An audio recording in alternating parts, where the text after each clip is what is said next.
And welcome to yet another podcast from me and Kieran. What's this now, Kieran? Episode 6, I believe?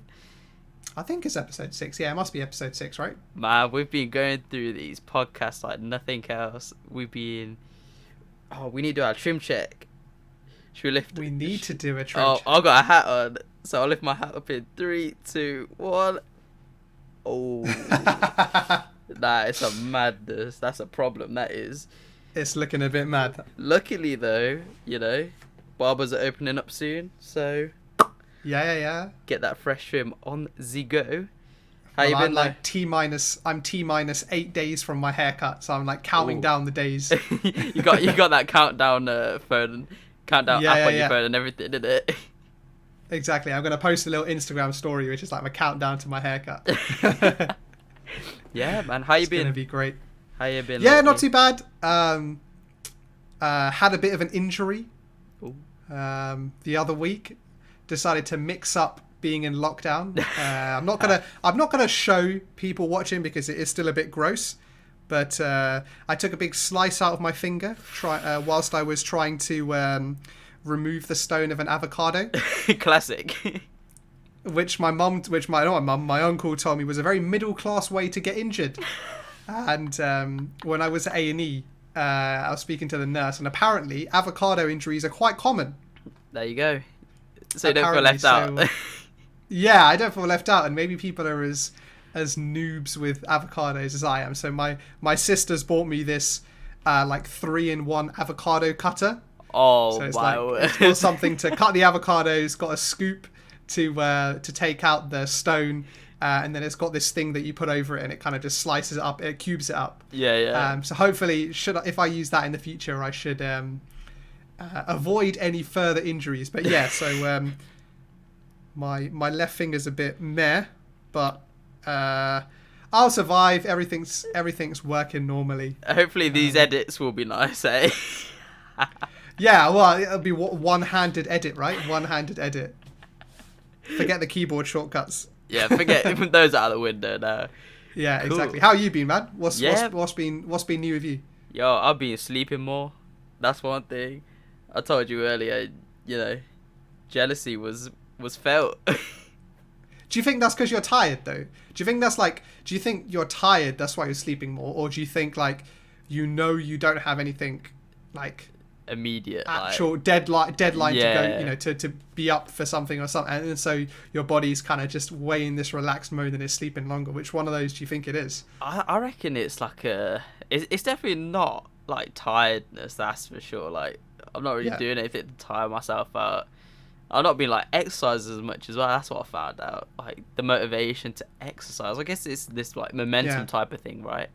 Where when you've got things to do, then you do more things because you've completed certain things. So your body feels that excitement from getting things done, I guess. But yeah, man, it's I see it as a relaxing week. I'll take my relaxing week. But do you sometimes find though when you haven't done much, you find it really difficult to go to sleep because you haven't done anything to get tired? Yeah, man, that's 100% those are peak true. days because you're it's nighttime. I've had a relaxing day. I needed a relaxing day, but now I can't sleep, and then it's I've got work tomorrow or something. It's I need to sleep. Yo, that's really frustrating. That is 100% true. Plus, I like getting things done. I like being productive. It feels good, right? Yeah. So another person that's also been productive, I'm sure you can guess who it is. It's Kanye West. Oh, hold on. Before we get into Kanye, that was a nice segue. But I got one final question for you on the whole sleeping thing. So, okay. Given obviously the day we're recording this and this week, the weather's been a madness. Oh my word. And it's been super warm. What tips do you have for anyone for sleeping at night when it's warm? Because I'm telling you, everyone has something, everyone struggles with that. And I guess I have some tips, but I wonder whether you have any kind of things that people could do.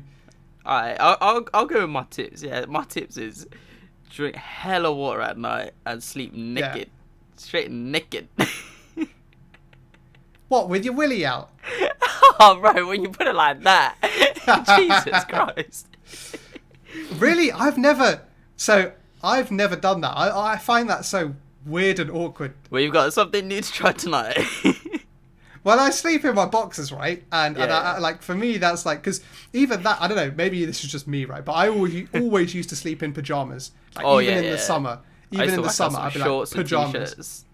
Yeah. Facts. But now, I find it so weird, like, wearing pajamas. Yeah, bro. But yeah, bro, like, you sleep naked, man. That's weird. I never understood people that did that. I always thought that was bare weird, man. What do I you always do thought that then? was bare weird. What's your tips? Mine, like, the thing that really works for me is the one leg outside the duvet. Oh, yeah. I flip Not two legs. The flip of the but pillow, one innit? leg. Yeah. Yeah, like that, and like it just works because then you get a bit of cold from the outside and a bit of warm from under the duvet. That's But like, you know, the standard things as well, like keep the window open. Like that's nothing crazy, but like. Oh, wait, do you like keeping the window open? Yes. Mad. Yo, I can't do it, bro. I don't know, there's something about do you sleep bugs with, that just like annoy me, bro. But do you sleep with do you have curtains in your room? Yeah, so I got the blinds, and then I recently got like the blackout curtains because Yeah. yo, this during lockdown I weren't waking up at like 5 a.m. or anything, man. So the sun was waking me up and like making me hot as well. So I thought, Yeah, nah, I waking had up to super early. Yeah, I had to get blackout blinds for this.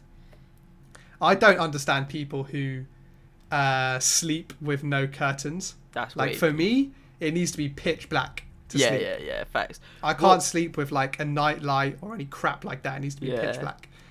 Well, that's what like. That's how it used to be because there's a neighbor across the street and she has like these garden lights that are hella bright, and it's been on for years and years and years, right? But I've only just realised this lockdown that was providing like the night light and everything, because obviously at like 12 the street lights go off. Well, where I live anyway, like in my close, the street lights go off, and I was thinking, why is it still so bright at like night time? And I just clocked this lockdown after years and years that is actually the woman opposite with like the brightest garden lights. Yeah, man, like you're trying to catch like every criminal known to man or something. Yeah, it's a madness. So yeah, these blackout lights have done wonders. But I found it weird at first because I guess her lights were kind of like a night light, so like it being pitch black was a bit weird. Wow. Well, talking about shining lights, as you segued earlier. Yeah. We're going to talk about Kanye, right? And the business deals he's been making in lockdown. He's making some very interesting ones, hasn't he? Indeed, so man. So what we got for the first one? So they've got that partnership. I think it was just announced today, right? Where he's partnered with Gap for a kind of, I think it's a menswear, women's wear, and kids wear range at Gap. I think from what I read, it will be under the brand Yeezy as well. So it's not going to be like just Gap branding, but it's going to be Yeezy branding in Gap. But yeah, what do you think about that, man? Gap's an interesting brand. Like, so I was Gap's kind of been dying, I think. No? Yeah, man. So I was gonna ask, what was your view on Gap before all of this, like Yeezy stuff? Well, Gap's one of those interesting ones, right? Like, I don't know about you, but like previously, before, like Gap was mainly just for like essentials. Like, you know, like plain t-shirts, and everyone had the kind of standard Gap hoodie or t-shirt or something. But it wasn't really like, there were big stores in the UK, like there was one on Oxford Street and stuff like that. But I always felt like Gap was way bigger in America, 100%, than it was here. But yeah, it's in the UK, it's been kind of like a dying brand. For the maybe like last 5-10 years. You know, you see less and less stores, you see less and less people wearing kind of Gap stuff out and about. I'm trying to think if even I have any Gap stuff, and I don't think I do. No, I have no Gap stuff. So interesting, but obviously, you know, if there's any reason for people to go back to Gap, anything with the branding Yeezy on it, that's going to get the people flocking back, no doubt, back to Gap. Yeah, bro. Like Kanye, if he puts his name on it, then that's it. man. People, it's gonna somehow become like this hype beast type of product.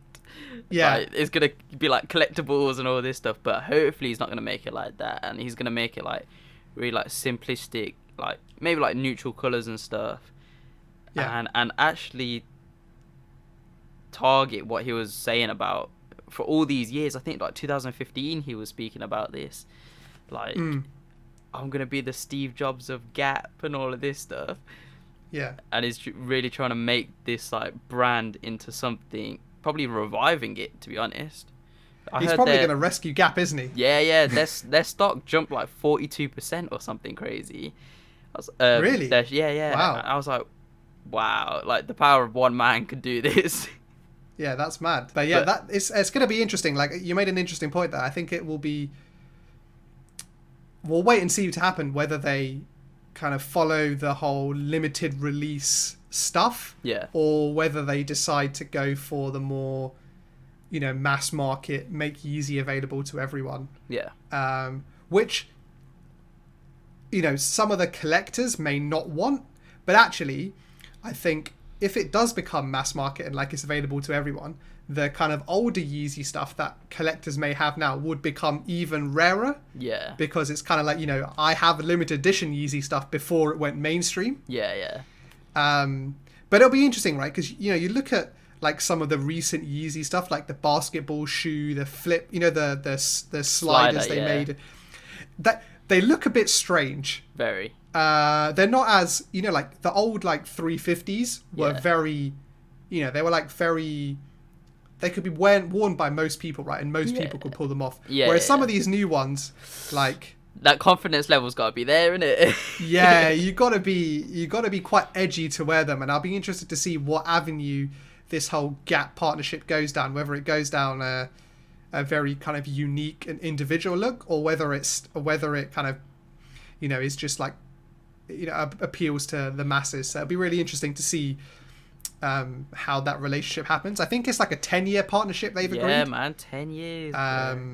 So it'll be interesting to see what happens in terms of sales, as well as like the types of clothing they produce. So, but yeah, like, we'll see more Yeezy stuff, right? That can only be a good thing. I think one of the most interesting things about the whole kind of partnership is that you kind of take it all the way back to Kanye's kind of younger days, and he actually started. I think one of his first jobs was at Gap, like however many years ago.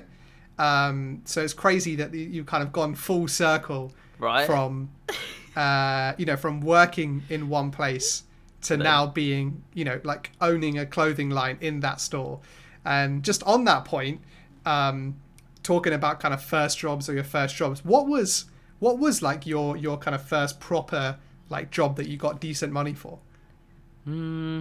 I would say my first proper job.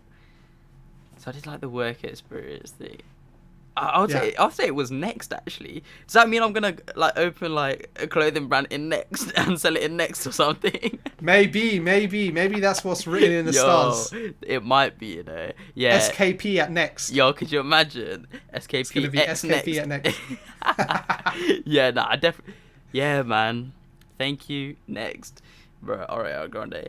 But yeah, man, like, Next, man, clothing, retail, gotta love it. You gotta love it. What were you in the front? Yeah. Or in the back? Well, I started like I said, it with the sales stuff, innit? It was started off at the back and like doing the tags and everything, and then we got pushed to the front, start sell, and then just like building customer service, I guess, man. It was a good journey. I'd say it was a pretty long one, to be fair. Probably not as long as what I'm working now, but definitely it was a good run. What would you say was the best bit and the worst bit about working at Next Retail? So I would say like the best bit working in retail at Next was definitely wearing like suits and stuff, like smart clothing. I love that, man. Really? Yeah, that's interesting. Bro. That's really interesting because, like, I don't know about you, but I feel so much more normal in like casual clothes. whenever I dress up and I have to kind of dress up for work and stuff like that, I don't know, I don't fully 100% feel myself. Like, I feel myself only in a pair of tracksuits, really. So what was, I guess, if that was the best bit, then what was the worst bit of working at Next? I'm sure there was many. Yo, it probably like things to do with the stock room, man. Just like it was so like raggedy, man. Like things were Really? neat, bro. Like I love neat things. Like it was like dusty and like, Next, man, get your stuff sorted, innit, bro? Like, I never understand that. Like in the sales when there's just like, clothes everywhere and stuff like that. It's like, why would you want to buy that stuff? Even if it is like 40% off or something. It's like, I don't know. I don't understand that. And I guess from what you're saying, it's kind of like like that in the stock rooms as well. What was your first job? My first job was similar to you. So working in a retail store. Yeah. I worked at Orange, which became EE. Yeah. So this was whilst I was at uni, so I was a bit of a late bloomer. I never really worked whilst I was in sixth form or anything like that. But yeah, so I used to work. What did I used to work? Wednesdays, Saturdays, and Sundays. Obviously, alongside doing all of my uni stuff, and yeah, it was interesting. Like it was obviously like my first kind of job. So that was interesting. Yeah. And kind of just learning about like, working with other people and stuff like this. Yeah. Would you have to sell like contracts and stuff? Yeah. Right? Yeah. So it would be kind of, contracts, pay as you goes, all this type of stuff. Lovely. And then we would have targets about, wanting to sell, X many like, SIM only contracts. Oh, okay. But that was the bit that I kind of didn't like. Yeah. Like you had the targets, which meant that you had to kind of push a certain kind of product. Yeah. And the bit that kind of I've struggled with is like sometimes that isn't the right thing for the customer. Yeah. But you're like, oh shit, I need to meet my target, so I should probably try and sell this person try and force them a SIM only. Whereas actually maybe based on their usage probably a pay-as-you-go is maybe better, or something like that. That's the bit that I found I kind of struggled with, but the good thing was like particularly with phone stores, you would get like a basic wage, but they used to pay really really good commission as well, and the commission would be better if you sold like a premium phone on a premium contract. There wouldn't be like too much. There'd be a little bit of commission, but not a huge commission, because that's not a really difficult sell. Right. Because the customers that really want the top end devices are the ones that are prepared to pay, at that time, which was like your £30-40 a month. Once I was able to sell like the most basic of phones, like some like trap phone.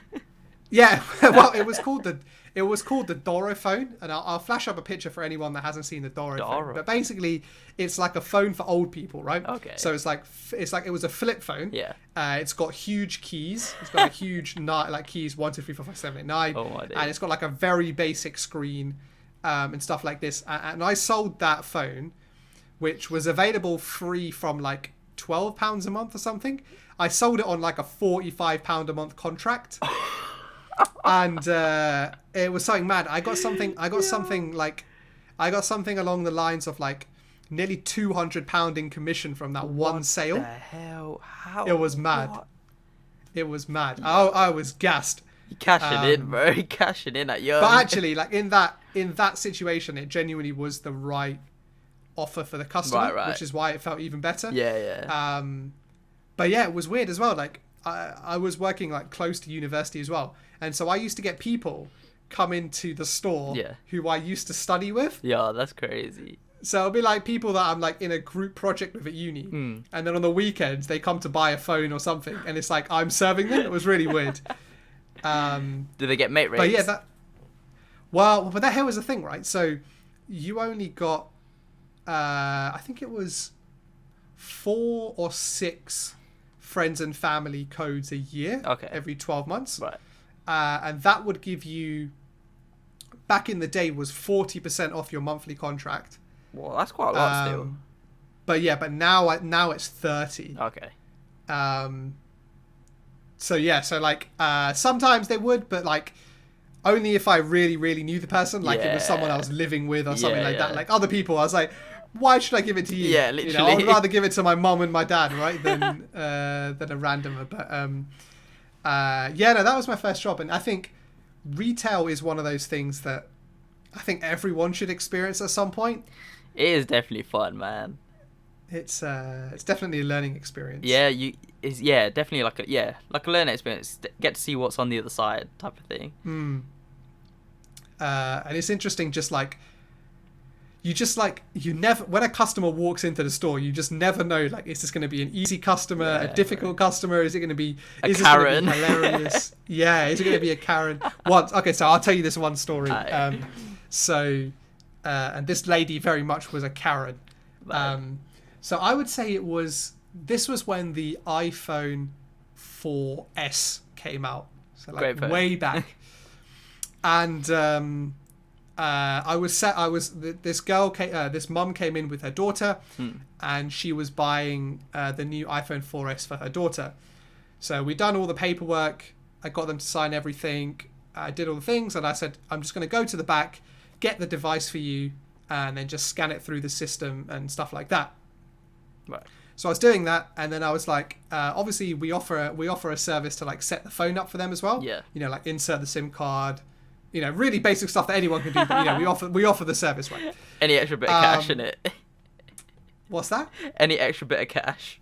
Yeah. Well, no. It was free service. It was a free service. Okay. It was a free service. So anyway, the girl was like, yeah, and obviously like she was really excited and you know, all this type of stuff, and like obviously like, you know how iPhone boxes open, right? Like you kind of, the top bit lifts up. Yeah.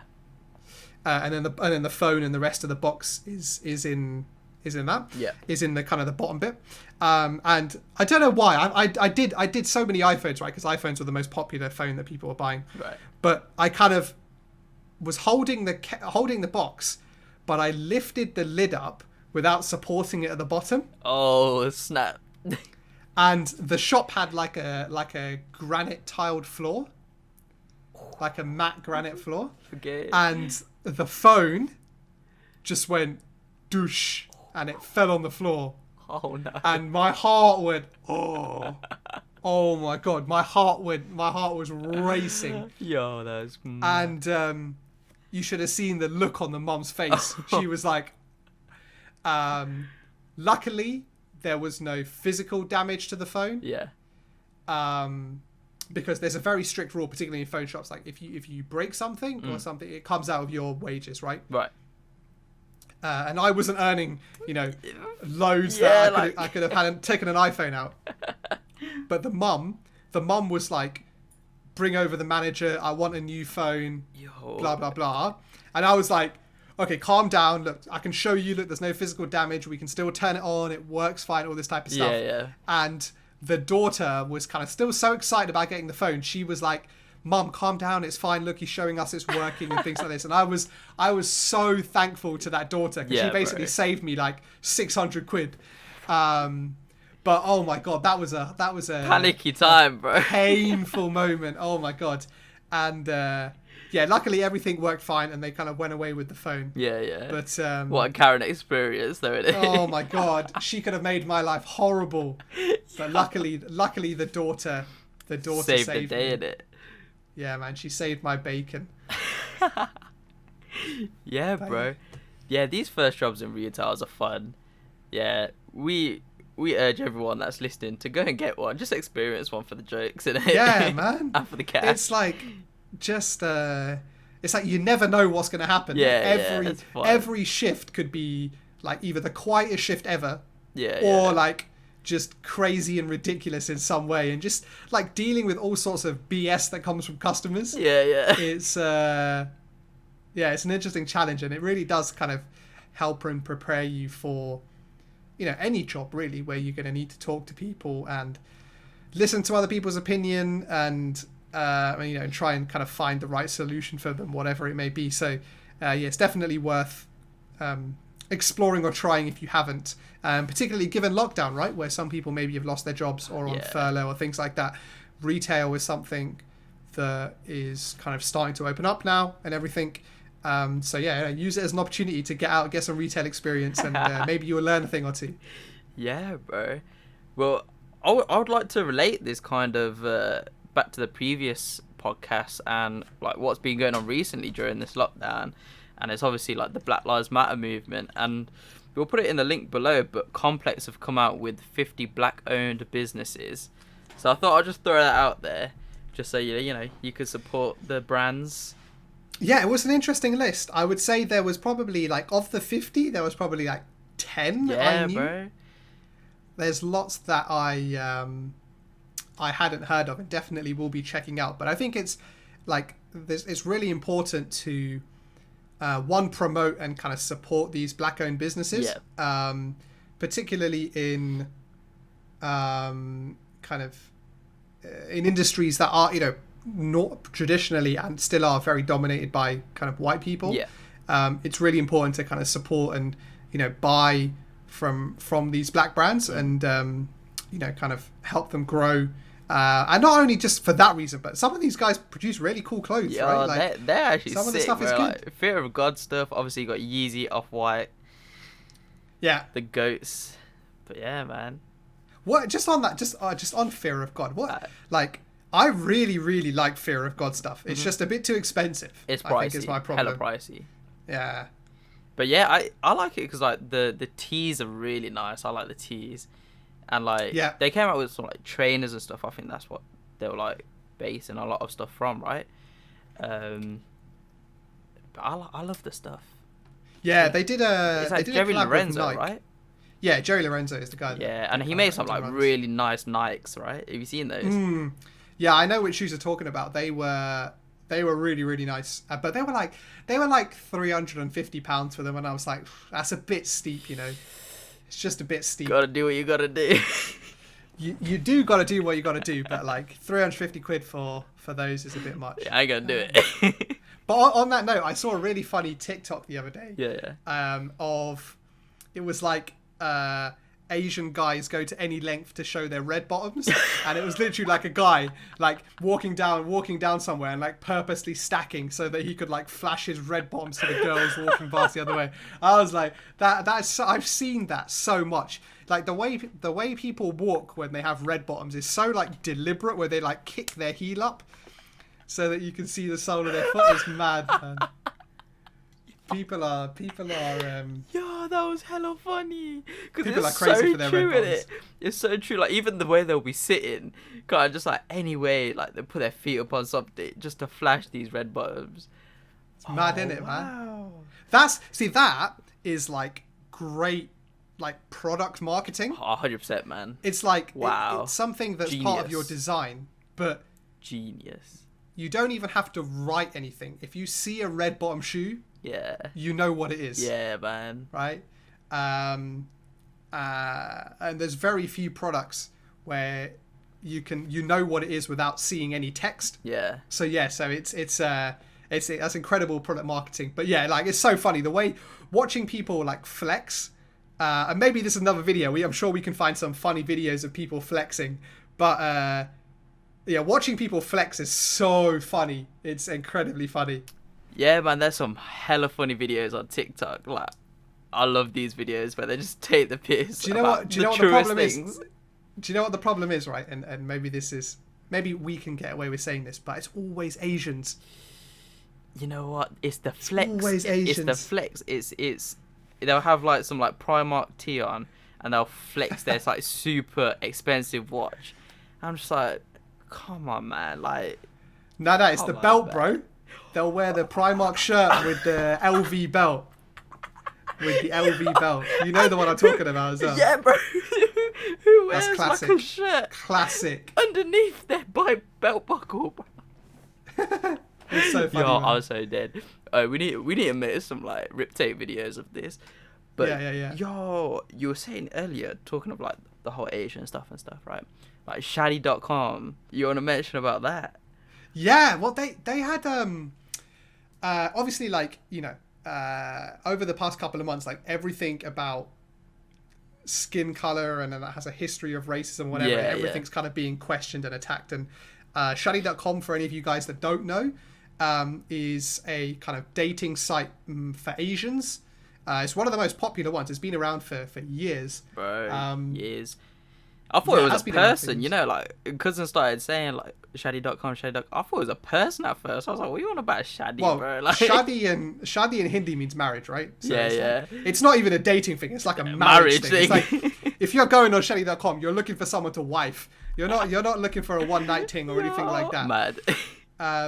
But yeah, so basically the reason they were in the news is because they had I think it was a filter or some like tick box that you could check that would make your skin lighter.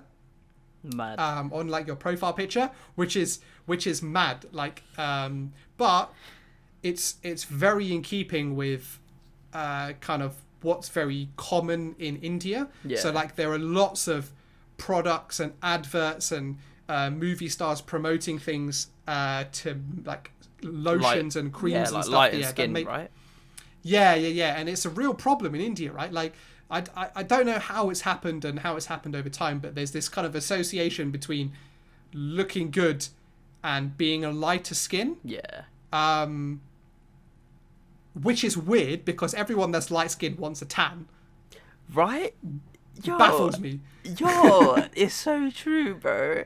I've had people be like, I wish I was your skin colour type of thing. Yeah. Like, what now? And here we got brown people trying to be like the white people. It's like, guys, what are you doing? But ain't nobody happy in 2020, man. You can't please no one. But yeah, so I think basically that was in the news because they had that, and you know, you can't like that can't be a thing. That cannot be a thing. Jesus Christ. That's the kind of stuff that needs to get cancelled real quick in 2020, and I think it has. Yeah. I think they've said they're going to remove it, which is probably too late. But you know what I don't get? Like I don't get who's sitting there developing Shadi.com and someone's gone, yo, let's add a feature to lighten someone's skin. And everyone else has gone, yeah, that's a sick idea, bro. let's add that. Let's add a feature to like who isn't there someone there? Like, or are they all just yes men? Probably. Is there not someone going, guys, do you realise what we're promoting if we have this? Like I don't know. It's sometimes it baffles me, bro. This stuff, like I don't understand. Like all these people make these decisions. Like, okay, so here's another one, right? Which is quite a funny one, and it's related to football. Okay. So obviously football has returned, right? And there's obviously there's no crowds in the stadium. Yeah. They're all played behind closed doors. But what some clubs have done is that supporters could pay for like a cardboard cutout of themselves. I think I've seen this. Yeah, you've seen this, right? Yeah. For a cardboard cutout to be like in the crowd. Yeah. And I can't remember what was the team. I can't remember the team. I can't remember the team. No. But one club in the stadium, someone had obviously as a hoax or something, paid to have a picture of Bin Laden there, and it's like one. So someone saw that order that came in and was like, okay, let me print this, and then the printer saw this picture and was like, okay, let me print it on cardboard, and then the transporting company picked it up and was like, this looks right. Let me transport it to the stadium, and then the person at the stadium who had to place it on the seat goes, this looks like a real person. Let me put him on B5. It's like how did so many people miss it, man? It's crazy. Like, oh my days, it's madness. Like how I don't understand, man. Oh, trust me, bro. Like that's what I think about. You know, when all these brands get done for like racism and stuff like that, it's like, it's got to be intentional, man. Like Gucci's like blackface sweater type of thing, where they had the red lips over the turtleneck type of thing.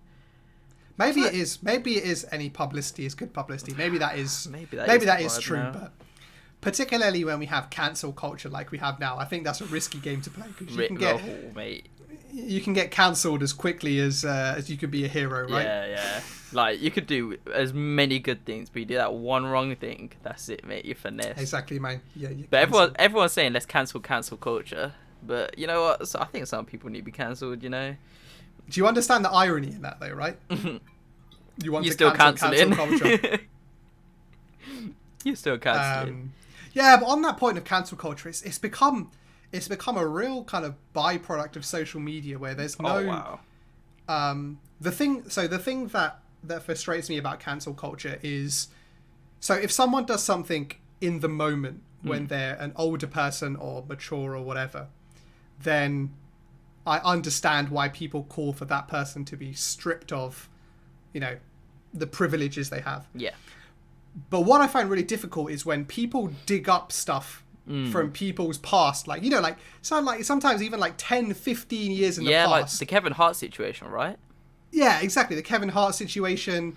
There's loads of examples of YouTubers and Twitter and Twitch streamers and stuff like this where people have taken an action that was happened in the past, and I'm not condoning what they did in the past, but no, of course not. Just eliminating any kind of growth or kind of remorse they had for their mistake, and just going, no, you made that mistake, therefore you're gone. And that's really toxic. Yeah. That's really, really toxic that people behind a keyboard essentially have the power to really, completely change someone's life from sitting in front of their computer. And I think, it's just really toxic, man. The whole cancel culture kind of thing. Yeah, I definitely agree. I think obviously people make mistakes in their past, and they shouldn't be then punished for that over time, over a long period of time, when they've clearly improved and they're not doing those things anymore. But yeah, people gotta bring up gotta bring up stuff, eh?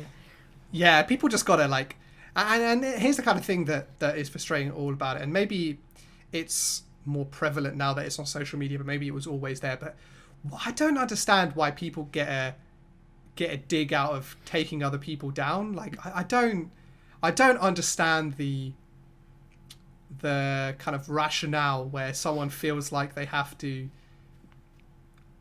make someone feel bad about something, or kind of just be negative about everything. I'm just like, what? That must be a really, really sad life if that's what you have to do. It's one of them things, isn't it? It's either there's two ways of building the biggest building in your town.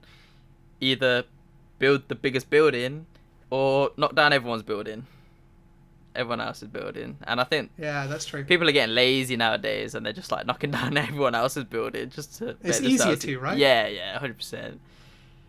But it's crazy. Yeah, one building that we ain't gonna knock down is Apple Park, bro. Yeah, well, they partly nearly got cancelled. Yeah. The whole App Store stuff. Yeah, mad, the 30% stuff, right? Yeah. So for anyone that doesn't know, when you buy an app from the App Store, Apple takes 30% of however much you pay. Mad. Which is kind of dubbed the Apple tax. Yeah. And then the rest of the money goes, back to the developer. Now, what they are, so it kind of, it all got circulated about this one email app called Hey. I think it's called Hey. Yeah, Hey. Okay. And what they were doing was that they were basically directing people to sign up on their own website. Right. So that they could avoid that kind of Apple tax, and they could sign up directly. Now, Apple basically made or kind of were very adamant / made them change so that they were only able to buy via Apple, so that Apple could take the 30%. Damn. So there was the big uproar about that's very manipulative by Apple. Yeah. And they're kind of taking kind of money from developers, because there's a rule on the App Store that you can't publish an app that basically can't do anything without a subscription, if you know what I mean. So you can't publish an app that can't do anything without a subscription. Correct. Wow. So I can't publish an app where the only way you can do anything on it is by creating a paid account. Okay. The problem with that is there's one very, very common app that breaks that rule, and that is Netflix. Oh. If you download the Netflix app, you can't do anything unless you have a paid Netflix subscription, right? There's no browse You know, there's no free browsing on Yeah. Netflix. There's no explore. There's no here's 10 free movies to watch or anything. Oh, snap. So I don't know how Netflix got around it. Maybe because Netflix is so big and huge that they Apple just allowed them to do it. Yeah. But yeah, so it was an interesting thing, and Apple nearly got cancelled for it. And what they've done as a result of that is, I think for the Hey specific case, they've allowed them to redirect customers to their website. Okay. But they've also put in like an appeals process. Yeah. So that if Apple ever say, you know, we're not accepting it because you need to do it this way, the developer has an opportunity to kind of respond to that and appeal it. Okay. Which is good to see, a step in the right direction. But obviously, like, they had bigger things to announce, right? Bigger things. WWDC 2020. Yeah. Which must have been pretty awkward for Apple, not gonna lie, like with all this developer 30% situation going on, and then they have a that was the whole thing, WWDC. right? Yeah, exactly. That's why their timing of it was interesting. Yeah, it was interesting to see whether they addressed it or not. Yeah. They kind of addressed it in WWDC, not really, but yeah, I think they were focused on the other big things that they wanted to announce. Really. So did you watch it? Yes, I did watch most of it. Okay. There were parts of it. Honestly, there are parts of it that are boring and that just drag on a bit. Yeah, it was. A bit. But yeah, I'm kind of just interested in like the introductions of features and things like that, and then when they go into the detail, it's a bit like, ugh. Yeah. It's alright. So, but what do you think of iOS 14? So a lot of people are saying that it's like an Android update, which I totally get, because I used to rock Android phones back in the day. Did you? Yeah, and to be fair, mate, the things they're doing now is not much different. Like all this. Wait, hold on. What made you switch? And I didn't know that. I've always thought you were an iPhone fanboy. Nah, so it started BlackBerry. I was a BlackBerry boy. Oh my god. Yeah, but that was just because of BBM, right? That wasn't any other. Oh reason. yeah, true. And then I went on to like Samsung, like the Samsung S2 was the first one that I got, and then Galaxy S3, S2, 4, 5. OG. I think I went up to like 4, maybe more, 4 or 5, S4 or 5, and then I got the iPhone 5. And I was like, this iPhone 5 feels so like, it's just like one of the best phones out of the market. It was just so sleek, classy, and I felt like it empowered me. You know, when I was speaking about my Mac and how I watched like loads of videos, just like empower me and like make me feel cool, like, and it was the same situation, bro. Like, when you hold these phones, because Apple do their marketing so well, and you know what, their products are actually pretty good anyway. So yeah, man, iPhone 5, then 6, 7. The rest is history. And the rest is history. Well, so iOS 14, so iOS 14 was interesting. I think the main things to take away from it are widgets on the home screen. Yeah. For the first time. Which is why I call it like an Android update, because I used to have those widgets, the same exact widgets, man. Like, yeah, back in the day, way back when, right? What apps do you think that would be good for like widgets though? Oh, good question. I think other than the basic ones like weather, battery, stocks. Who the hell checks stocks, man? I don't understand. Oh, get out of here. I never understand that. They always show it. It's like, who's got stocks on their flipping iPhone? But you know, like widget? loads of people probably doing it. Doesn't make any sense. I think like I'd like maybe like a Twitter one. Yeah, that'd be nice. But I don't know how much information it could really show. That's the thing, isn't it? I think because they have like different sizes, you can maybe create how much space like what it shows and stuff, like whether it shows like your favorite tweets chronologically or your favorite person or whatnot. I think photos could be interesting if it showed like just a random photo from your camera roll, like every 5 minutes. I think that'd be cool. Would you want that though? Like, well, yeah, it depends on like how dodgy your photos are, but like it'll be nice to like see a photo and be like, oh, reminiscing of man, that'd be hella cool. That time or something like that, or maybe you can select it so that it only rotates through the like your favorites or favorited. something. Or like just one album or something like that, maybe. Maybe we could get Apple ideas, you know. Yeah, maybe we should join the team, eh? Maybe.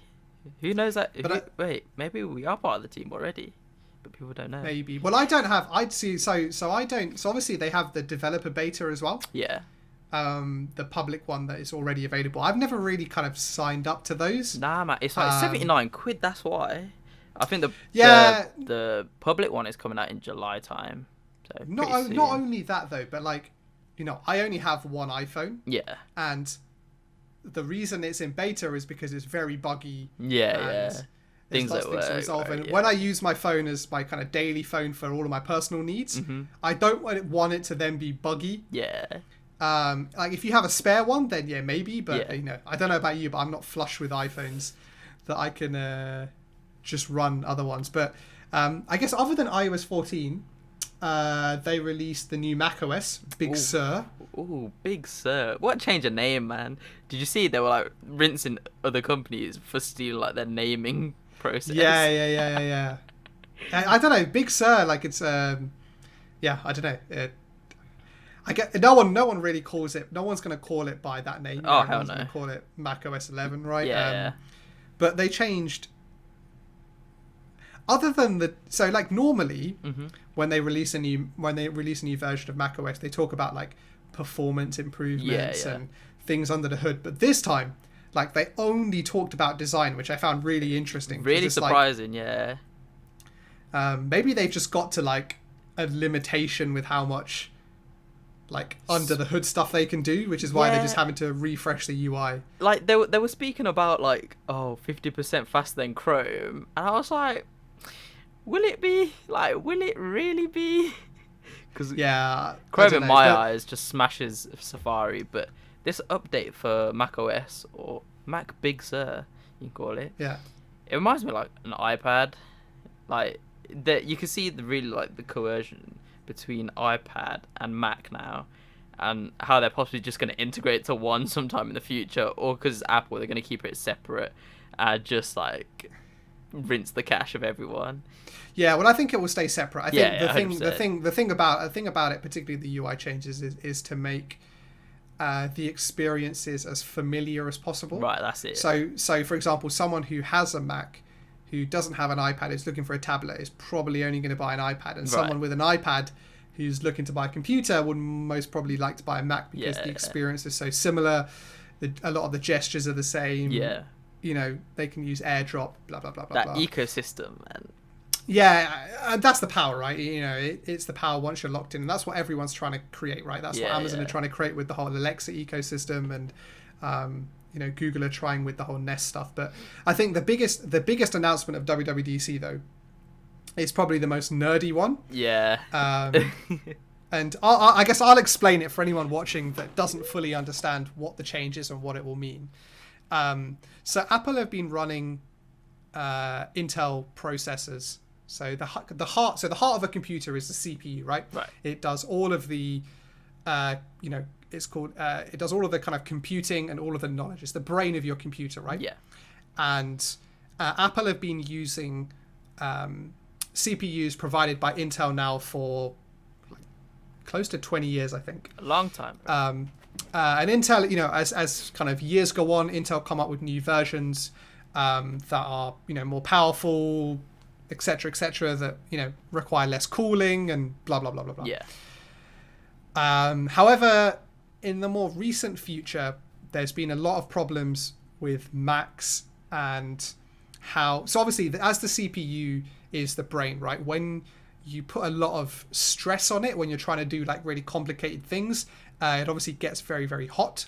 Mate, my Mac has been toasty over the past few days. Exactly, right? And the whole thermal side of things has been one of the things that has kind of limited the performance of Macs. Right. Because obviously the Intel chips are not made for Mac. They're the same chips are used in Windows laptops and stuff too. Yeah. And so there's been, as Macs have tried to, become slimmer and slimmer and more kind of like thin. Yeah. That whole thermal and heating issue has become more and more of a problem, and it's causing like real like performance issues. So like, your computer may have actually a lot more performance and can do things a lot quicker if you were sitting in a freezer. Yeah, or than you're actually experiencing because of the whole thermal management. So that, alongside a load of other reasons, but thermals are one of the key reasons. Which is why Apple have decided now to make the move to using their own in-house built CPUs in the laptops, and possibly, I think they've said in the desktops in the future as well. Right. Now, that's a huge change. Massive. And the reason it's a huge change is, kind of Intel and AMD kind of own the CPU space. Like every computer, like 99% of computers in the world will have either an Intel or AMD processor in it. And so obviously apps, operating systems, everything are built to work on those. Yeah. And so there will be some transition period that happens whilst developers and all these other people build stuff for these kind of new Apple chips. Which, can I quickly interrupt and say, is it going to be a 2-year transition, Apple said, which is perfect for me because my finance on this laptop is 2 years. Yeah, well, it's going to be... Well, I think they said they're going to release the first Apple silicon-based by the end Mac of this year, right? By the end of this year, and then we'll see more over the coming years. But one of the other big reasons for them doing that is basically they control the entire thing. Yeah. Apple's CPUs have been in your phones from, like, I think it's the iPhone 4? 4, yeah. I think. A4 chip. Yeah, so they've been producing those mobile chips for ages. And the ones you find in the latest iPads and stuff, are plenty good enough to power your MacBook and MacBook Pros and things like that. So it'll be really interesting to see when these new ones do come out. Yeah, man. How they do perform. And I would, like, I have a PC, but I'll be very interested to see how those Macs turn out, because I think if they turn out as good as Apple think, then I think I might have to purchase a little one. A little one. Yeah, hopefully they're under-promising and over-deliver on this. Hopefully.